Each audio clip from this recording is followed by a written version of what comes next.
नमस्कार। भाषा का शिक्षा शास्त्र मॉड्यूल में आप सभी का हार्दिक स्वागत है, हार्दिक अभिनंदन है। हमारी जो आगे की चर्चा है वह दरअसल आपको भाषा की कक्षा में लेकर जाने वाली है। तो आइए हम देखते हैं कक्षा 1 में भाषा शिक्षा की प्रक्रिया कैसे हो रही है। आज हम एक कहानी पढ़ते हैं। इस कहानी का नाम है मैं भी। एक अंडा है, उसमें से अंडा फूटा तो एक छोटा सा बच्चा निकल रहा है। यही है बतख का बच्चा। लेकिन ये कौन है? यानी कि बतख के बच्चे के पास एक और अंडा है। एक और अंडे में से मुर्गी का चूजा निकला। मैं भी आ गया, चूजा बोला। यानी कि ये दो अंडे थे। एक अंडे में था बतख का बच्चा और दूसरे अंडे में था मुर्गी का चूजा। तो ये मुर्गी का चूजा बोलता है मैं भी आ गया, मैं घूमने जा रहा हूँ। बतख का बच्चा बोला मैं भी चलूंगा। चूजा बोला मैं गड्ढा खोद रहा हूँ। बतख का बच्चा बोला। अब आप देख रहे होंगे कि दोनों जो हैं बच्चे, यानी कि एक बतख का बच्चा और एक मुर्गी का बच्चा, दोनों कुछ खोदने में लगे हुए हैं। तो बतख के बच्चे ने बोला मैं गड्ढा खोद रहा हूँ, मैं भी खोदूंगा, मैं तैरना चाहता हूँ। बतख का बच्चा बोला मैं भी। चूजा बोला अब ये तो दोनों बच्चे जो हैं नदी किनारे आ गए हैं। बतख का बच्चा तो नदी में तैर सकता है, लेकिन क्या चूजा नदी में तैर पाएगा? देखो मैं तैर रहा हूँ। बतख का बच्चा बोला मैं भी तैरूंगा। ये चूजा बोला, उसने कहा मैं भी तैरूंगा। और फिर आवाज आती है बचाओ बचाओ। चूजा डूबते हुए चिल्लाया। बतख के बच्चे ने चूजे को पानी से बाहर निकाला। ये कितना मजेदार दृश्य है कि बतख का बच्चा किनारे पर है और चूजे को वह सिर से पकड़कर बाहर निकाल रहा है। आपने देखा कि भाषा की कक्षा में हम किस तरह से कहानी को विस्तार देते हैं। चाहे किसी कहानी का शीर्षक हो, चाहे कहानी में आने वाले पात्रों को नाम देना हो, या फिर ऐसी तमाम तरह की गतिविधियां हो जिसे करने में बच्चों को मजा आए। तो आइए देखते हैं कि भाषा की कक्षा में और क्या होने वाला है। आइए हम ये करके देखते हैं कि क्या तैरेगा, क्या डूबेगा। तो अब हमने सारा सामान तैयार कर लिया है। पानी भी रख लिया, पत्ते, फूल और शार्पनर, रबर, पेंसिल, बहुत सारा सामान हमने इकट्ठा किया है। अब हम देखते हैं कि इनमें से कौन सी ऐसी चीज़ें हैं जो तैरेंगी और कौन सी ऐसी चीज़ें हैं जो डूब जाएंगी। तो हम शुरू करें। तो सबसे पहले हम पानी में डालते हैं ये प्लास्टिक की बॉल। अरे ये तो तैर रही है। एक और बॉल डाल के देखते हैं कि तैरेगी कि डूबेगी। ये भी तैर रही है। अब हमने ये लिया पत्थर। अब ये देखते हैं कि पत्थर तैरेगा या डूबेगा। ये तो डूब गया। हम लेते हैं शार्पनर। ये तैरेगा या डूबेगा? ये अभी तो तैर रहा है। हमने ये लिया एक छोटू सा रबर और इसे डाला। ओह ये तो पानी में डूब गया। हमने ये ली एक पेंसिल और इसे पानी में डाला। ये तो तैर रही है। हमने एक लिया ये ढक्कन, देखते हैं डूबेगा कि तैरेगा। ये तो तैर रहा है। तो हम ये देख सकते हैं कि जो लकड़ी की चीज़ें हैं, जो हल्की चीज़ें हैं, वे पानी पे तैरती हैं और जो पत्थर है, कांच है, जो भारी चीज़ें हैं, वे पानी में डूब जाएंगी। मुझे मालूम है कि आपको ये गतिविधि देखकर बहुत मज़ा आया होगा। मुझे सबसे ज़्यादा मज़ा आया। मज़ा क्यों आया? हम ये सोच रहे हैं कि क्या डूबा क्या तैरा में भाषा कहाँ है। इसमें भाषा मौजूद है। जब एक टीचर ये कहती है कि आइए देखते हैं कि क्या डूबेगा क्या तैरेगा, और जब टीचर एक एक चीज़ को पानी के अंदर डालती है तो डूब गया तैर गया, डूब गया तैर गया, ये क्या है? ये भाषा ही है।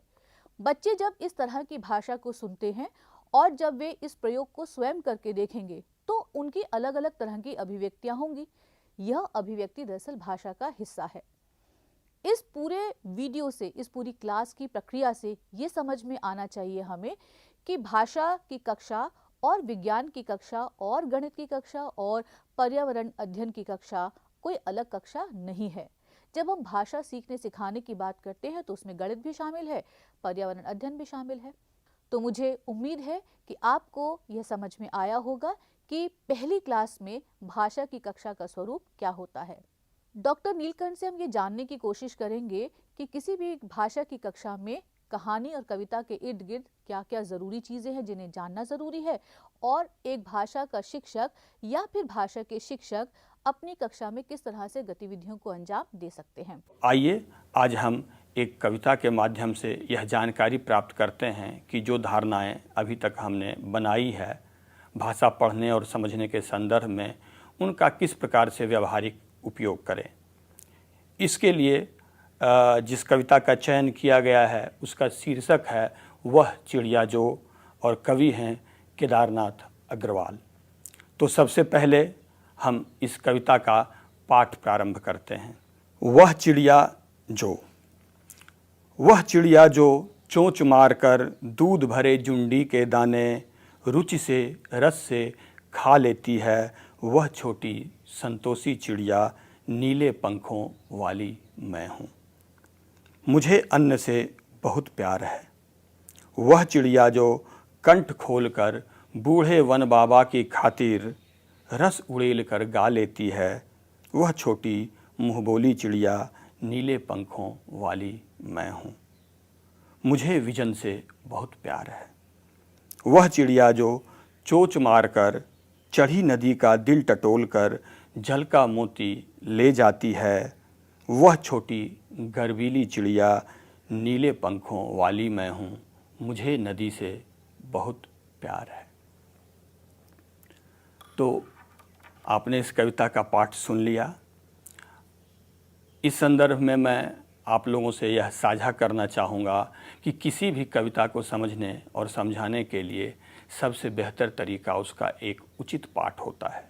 उचित पाठ का मतलब आरोह अवरोह के साथ, लय के साथ, उसके अर्थ और भाव के साथ जब किसी कविता का आप पाठ करते हैं तो आधे से अधिक कविता आपके समझ में आ जाती है और आपके विद्यार्थियों के समझ में भी आ जाती है। तो अलग अलग विधाओं को पढ़ना, कहानी, नाटक, कविता आदि को भी एक कौशल है भाषा का। सुनना, बोलना, पढ़ना, लिखना, ये चारों कौशल जिनकी हम बात करते हैं, ये अलग अलग कौशल नहीं हैं, ये एकीकृत कौशल हैं। और जैसे ही आप कहते हैं कि कविता पढ़ो, तो कोई न कोई उसी कक्षा में कविता को सुन भी रहा होता है। जब आप विद्यार्थियों से कुछ पूछते हैं तो वो बोल भी रहे होते हैं। जब आप उनसे ये कहते हैं कि लिखो और दिखाओ तो लिख भी रहे होते हैं। कहने का मतलब ये कि एक कविता को पढ़ते पढ़ाते आप भाषा के सारे कौशलों पर एक साथ काम कर रहे होते हैं। तो ये कौशल अलग अलग नहीं होते हैं, एकीकृत होते हैं। एक अकेला विद्यार्थी भी जब कविता को पढ़ रहा होता है तो वो उसको सुन भी रहा होता है, समझ भी रहा होता है। तो ये सारे कौशल समझ के साथ होते हैं। अगर आप किसी कविता को, कहानी को, नाटक को सुन रहे हैं और समझ नहीं रहे हैं तो वो कौशल का उपयोग नहीं है, वो सिर्फ सुनना भर है। सुनना कौशल में परिवर्तित तब होता है जब आप उसको समझकर सुनते हैं, समझकर उसको अभिव्यक्त करते हैं, बोलते हैं। इसलिए जब कभी भी भाषाई कौशल को आप समझें और समझाएं, अपने विद्यार्थियों का उसके आधार पर आकलन करने की कोशिश करें, तो यह ध्यान में ज़रूर रखें कि ये सारे के सारे कौशल एकीकृत हैं। अब कई बार ये सवाल हमारे सामने खड़ा होता है कि कविता में आए हुए शब्दों का हम क्या करें? क्या उन शब्दों का अर्थ हम पहले ही बता दें, या उन शब्दों को हम विद्यार्थियों तक पहुंचने दें, उनको आगे पीछे के संदर्भ में उसका अर्थ करने दें, और अगर उसमें वो सक्षम ना हो तब हम अपनी तरफ से संकेत दें और संकेत देते हुए उन्हें अर्थ निर्माण की प्रक्रिया से जोड़ें और वहाँ तक पहुँचाएँ। दूसरी बात यह कि हर शब्द मुश्किल शब्द नहीं है। किसी विद्यार्थी के लिए कोई शब्द मुश्किल हो सकता है तो दूसरे के लिए आसान भी हो सकता है।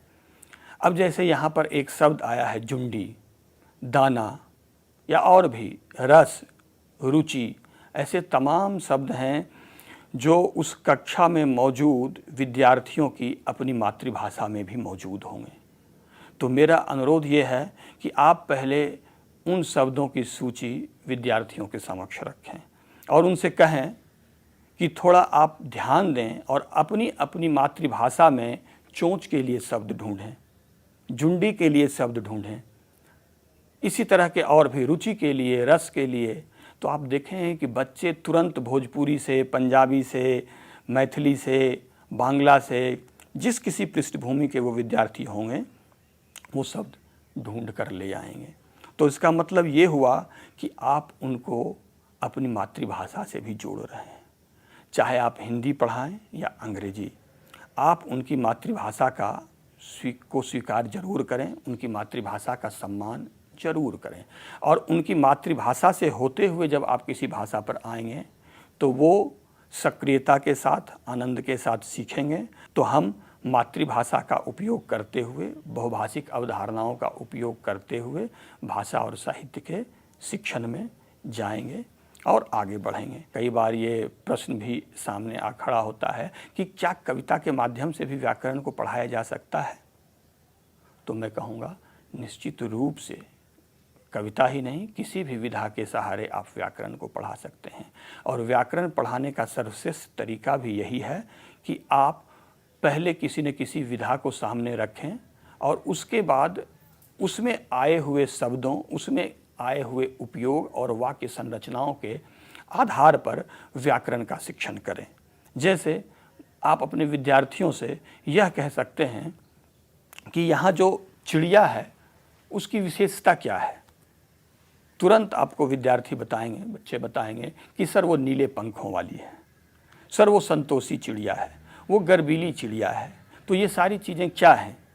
चिड़िया की विशेषता ही तो बता रही हैं। और जो विशेषता बताए वो विशेषण है। तो आपको अलग से विशेषण की अवधारणा में जाने की कोई आवश्यकता नहीं है।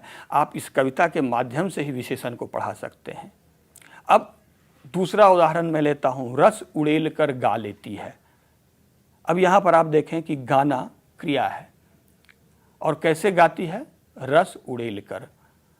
तो अब गाना जो कि क्रिया है या खाना जो कि क्रिया है, कैसे खा रही है, कैसे गा रही है, जो बता रहा है, जो बताए वो क्या होगा? क्रिया विशेषण। तो जो शब्द क्रिया की भी विशेषता बता रहे हैं वो क्रिया विशेषण की तरह प्रयुक्त हो रहे हैं। तो आप चाहें तो यहीं पर रुक कर रस उड़ेल कर गा लेती है, इसका उदाहरण लेकर उसे क्रिया विशेषण भी बता सकते हैं। और बताने की कोई आवश्यकता नहीं है कि जहाँ चिड़िया मौजूद है वहाँ संज्ञा के लिए आप कहीं और क्यों जाएंगे। चिड़िया खुद ही संज्ञा है। आप बताइए, ये जो नीले पंखों वाली चिड़िया है, यही चिड़िया तो संज्ञा है। दूर जाने की क्या ज़रूरत है? और जब चिड़िया कहती है कि मैं और मुझे, तो वहाँ पर आप देखिए कि सर्वनाम का उपयोग है। तो आप इस कविता के माध्यम से संज्ञा, सर्वनाम, विशेषण, क्रिया, क्रिया विशेषण और भी बहुत सारे व्याकरण के बिंदुओं को लेकर आगे बढ़ सकते हैं और अपने विद्यार्थियों को पढ़ा सकते हैं। वस्तुतः शब्दों का भी अर्थ संदर्भ में ही खुलता है और व्याकरण को भी संदर्भ में ही पढ़ाया जाना चाहिए। जब तक आप आगे पीछे के संदर्भ को, जिसे आप कॉन्टेक्स्ट कहते हैं, सामने नहीं रखेंगे, तब तक विद्यार्थियों के समझ में वो बात आएगी नहीं। इसीलिए व्याकरण के क्षेत्र में भी उदाहरण सामने होना चाहिए, तब आप परिभाषा बताएं, तब उसके बारे में आप जानकारी दें, तो विद्यार्थियों की समझ का वो हिस्सा बनेगा। अन्यथा वो सिर्फ रट सकते हैं, समझ के हिस्से के रूप में उसका उपयोग शायद न कर पाएँ। इस कविता का अर्थ करते हुए आप अर्थ तो करें ही, अर्थ करने के लिए विस्तार से समय चाहिए जिसका आप उपयोग कर सकते हैं कक्षा में, लेकिन अर्थ को करने की प्रक्रिया में भी कुछ गतिविधि को आप जरूर ध्यान में रखें। जैसे वह छोटी संतोषी चिड़िया मैं हूँ। तो मैं चिड़िया हूँ, हर किसी के मन में चिड़िया होती है और वो कूद कर बाहर निकल जाना चाहती है, उछल कर बाहर निकलना चाहती है। मन होता है कि उड़कर इधर चले जाएं, उधर चले जाएं। कहने का मतलब ये कि एक स्वतंत्र मन का भाव चिड़िया के रूप में अभिव्यक्त हो सकता है। तो आप अपने विद्यार्थियों से कह सकते हैं कि अपने आप को चिड़िया मानते हुए आपके मन में जो भी भाव आ रहा है वो कविता के रूप में, कहानी के रूप में, डायरी के रूप में या किसी अन्य रूप में अभिव्यक्त करने की कोशिश करें। तो निश्चित रूप से अगर कोई लड़की है तो वो उसके सामने जो चुनौतियां हैं, उसके मन में जो भाव हैं, उन भावों को वो अभिव्यक्त करेगी। अगर कोई विद्यार्थी खेलता कूदता है तो हो सकता है वो उस तरह के भाव को अभिव्यक्त करें, और इस तरह से अलग अलग भावों को जोड़कर आप सामाजिक और राष्ट्रीय मुद्दों तक उस कविता का विस्तार कर सकते हैं। जब तक आप ज्ञान और अर्थ सृजन की प्रक्रिया में अपने विद्यार्थियों को शामिल नहीं करेंगे, तब तक वो कविता उनसे जुड़ेगी नहीं और उनकी समझ का हिस्सा भी नहीं बनेगी। तो आपने देखा कि एक कविता का उदाहरण लेकर कैसे आप बच्चों की मातृभाषा का उपयोग कर सकते हैं, आप राष्ट्रीय सामाजिक मुद्दों को शामिल कर सकते हैं, उसे परिवेश से जोड़ सकते हैं, किस प्रकार आप शब्दों के अर्थ तक उनको ले जा सकते हैं, आगे पीछे के संदर्भ को देखते हुए इसी कविता के माध्यम से आप व्याकरण को कैसे पढ़ा सकते हैं। तो यह एक तरीका है जिसका उपयोग एक खास विधा के संदर्भ में आपने किया। आप इस तरह के और भी उदाहरण ले सकते हैं। अभी बहुत सारी धारणाएं हैं जो इस एक कविता में नहीं आ पाई होंगी। आप और विधाओं को लें और कविताओं को लें और अब तक जो भी आपकी धारणाएं बनी हैं और बनाई गई हैं इस निष्ठा ट्रेनिंग कार्यक्रम के दौरान, उसका उपयोग कक्षा शिक्षण के दौरान अवश्य करें।